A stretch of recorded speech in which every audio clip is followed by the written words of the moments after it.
Hey YouTube, this is Southern Purple One. Working like crazy. You haven't seen Nate. He hasn't done any videos because he's been working, trying to get things done around here. Let me show you what we've been doing.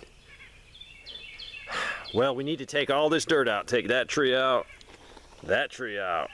all this dirt out. And we're going to extend the roof line. That roof line will be extended, and that big 1,600 gallon white tank will be slid into here. So I'll have to do 12-inch block wall, right, going through there, and then coming down here. I'll just have gravel, just like the gravel that's here will be on the floor. We'll have that 1,600 gallon tank. Then I can show you the rain catchment system. Can't wait to get that done. So much to do, like everyone else, busy, busy, busy. But we put siding on here. This is poplar. This is actually, this wood, me and my dad cut it off his property, and then we took my mill over there, we milled it, and this is all from Pops. So I'm happy with that. Got some memories in it. So Nate been busy working on this and a million other projects. So that way we don't have to have this rain catchment, because this is just temporary. We want to put that 1,600 gallon tank over there and be able to catch a lot of water. So this is the power shed. You've seen this. You've seen it from really day one when we started with the putting the slab in and the footer. It's coming along. Still got a lot of caulking to do, and then we got to put battens up. This is called board and batten, so you get about basically an 8-inch board, and then we'll cut the battens. But first we're going to prime everything. Well, first we're going to sand this, then we'll treat it with a bug repellent, then we will get it primed, then we will put battens up. These will be cut. A lot of caulking. Nate goes crazy on the caulk, so it's waterproof to the max. So we got to get that done. We'll still have to stucco that to make it look good because it was old block. We prepared a lot of the battens. A lot of that is battens that we cut up, so it's basically that material there. We'll still need some more. Nate made the door. That door is extremely heavy, too heavy. So that's why we had to go with those huge hinges. We're going to paint the hinges black. We need to put a locking device here so we can put a padlock on it. The door is solid. It's probably bulletproof. Well, not bulletproof, but you got a 1/2-inch plywood. Then you got a 2x4 frame filled with 1.5 inches of foam insulation. Then you have another piece of plywood. And then you have almost an inch piece of nice pine. So the thing is solid. It was hard to get up there and hold it and get it screwed in. But this is what the power box, the power center is looking like. I got some paint. I actually got the paint from the county dump. They have a spot where if you don't want to use your paint and it's still good, you can put it in this little place and other people can pick it up. So I got a full brand new gallon. It was a lucky day when I picked up about 15 to 20 gallons of pretty much brand new paint. Never been used. Someone must have bought it. I don't know. Most of it was never even opened. Never opened.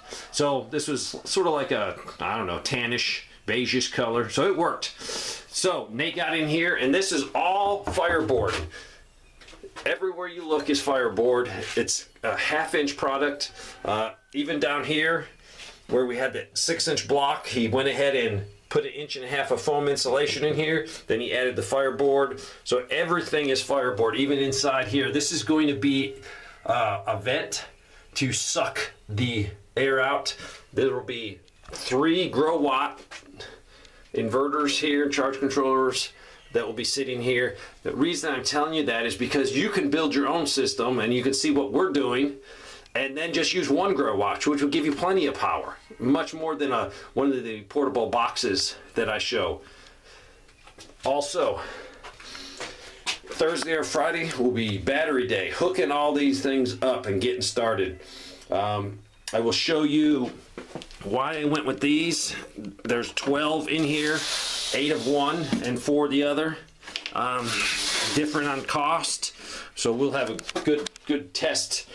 So we'll show you that. So you basically could do a very small mimic of this thing, and I'll help you as much as I can. Luckily I have my buddy that will not be in the video. He is so low-key, doesn't want to be in the video. So this is almost done.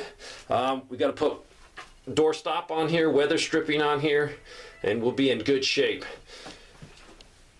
Any project takes, I will tell you, if you're planning a project, just figure 3 times the cost and 4 times the time. And that's what you'll probably have into it. So you don't have to do an elaborate power center like I'm doing. I just wanted it big enough so I could generate enough power basically for a worst case event, or if power becomes so expensive with high inflation, that we can provide most of our needs for our 2 houses, my son and mine.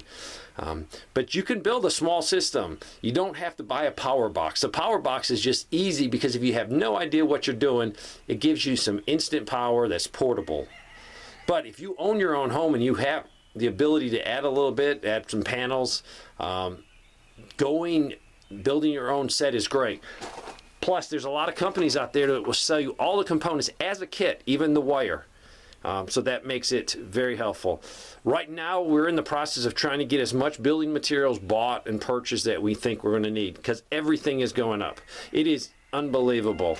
So if we can get the building material bought before it goes up, so be it. But right now, luckily, we got a lot to work with, but everything's going up.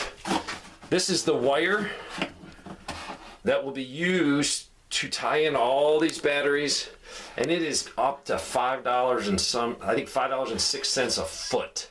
It's incredible.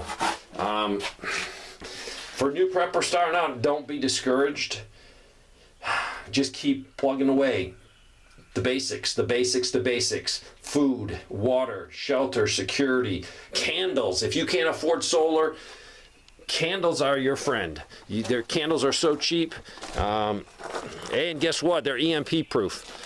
So, this is what Nate's been doing. That's why he hasn't put any long-range shooting videos out. He's been working, getting this done, and like 17 other projects that we have started. It's never ending for the prepper.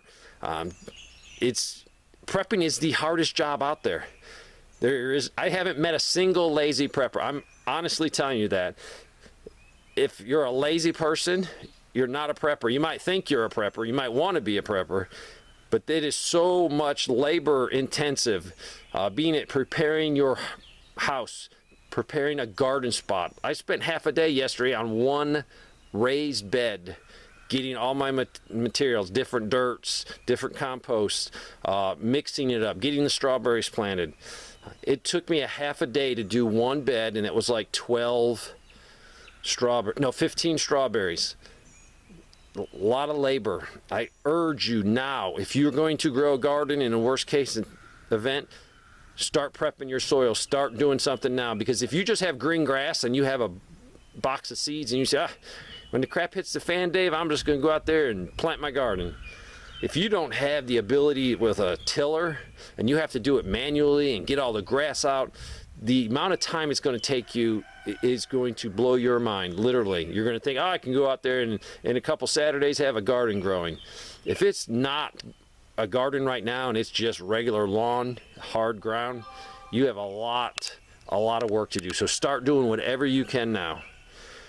So this week, Thursday, Friday, we should be hooking batteries up. I'll show you that so you can see what it's going to take. Thanks for watching.